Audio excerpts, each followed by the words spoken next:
We were losing millions of human lives to climate change. We were losing millions of other life forms due to our activities and our way of thinking and our relationship to this earth. And that wasn't enough to change our course. And so that's kind of where we were, grappling with, many of us, before COVID-19 showed up. And so for me, I feel like the earth was going to use whatever was handy. The earth and spirit was going to use whatever was handy to cause us to stop us, but also to have us pause and think about who we are, where we are, and how it is.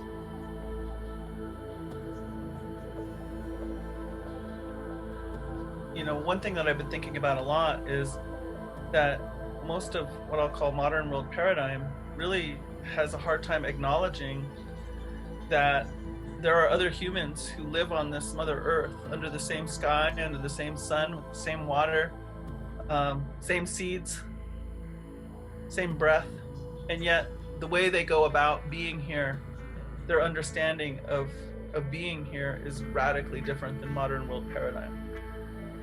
And so I feel like this is a time to recognize that human beings have lived here in very different ways. And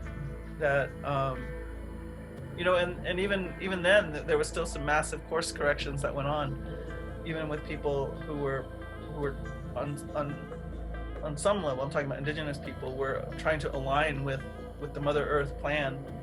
And we still had difficulties, and we still had to have massive course corrections. So this is a very long process for us. But so I do think that we will have very big lifestyle changes, and I'm not sure when we will have come to an acceptance that we're not being given a choice about that. We still think that we're going to be able to control all this, and we're not. I'm convinced.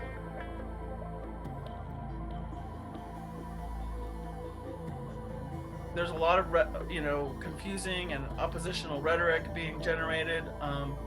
I feel like it's a time for us, as much as we can, to say, I don't know. And just have peace with just allowing that for just a moment, to be able to allow the new to come in, the truly new. And this is a new that is not human generated. This is a new that is generated by the sum total of all this life going on around us. Like, we need that input.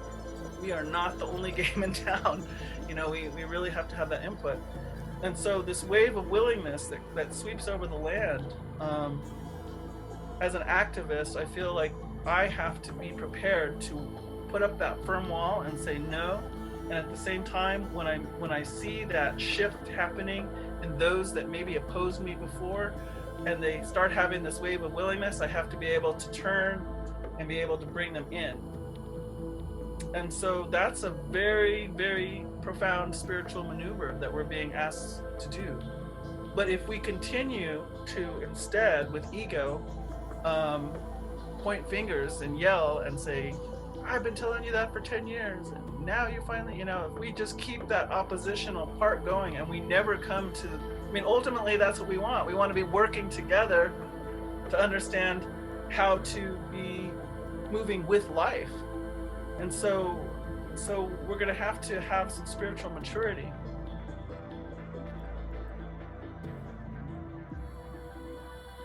It's not a failure to not be in control, to not know how to handle the situation. And I think it's inherently designed to be that. We have to be interrupted on a profound, like a primal level. And we are being interrupted that way. And so, I really feel like it's important, and it's a huge opportunity for us to be able to open to a concept that we have in Lakota tradition, which is called the Great Mystery, the unknown. It cannot be done through our will. It cannot be done through our raw physical power.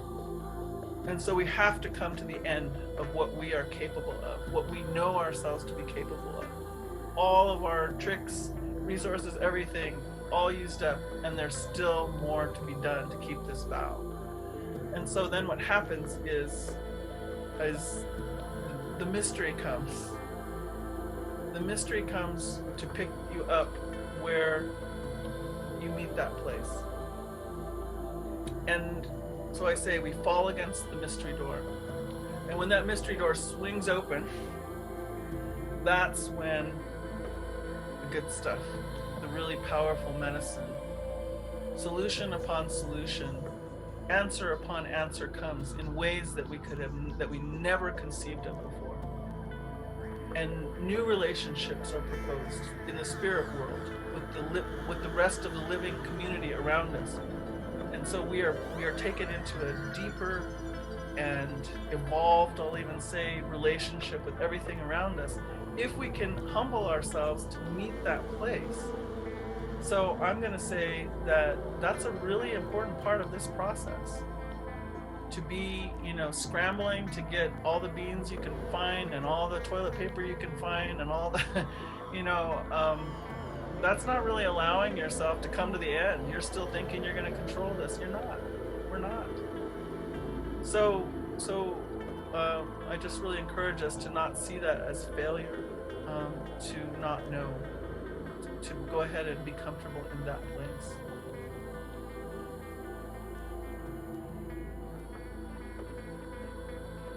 I see Boom Festival and festival culture in general as being a way of trying to create tribes, recreate tribes maybe. And I do see a way of trying to break out of paradigm and see what else arises. The gathering of collective human energy, that's definitely happening, especially in like Big Dance Temple and such. Human energy, human will, human consent in a way is being consolidated, and it's generating like big energy.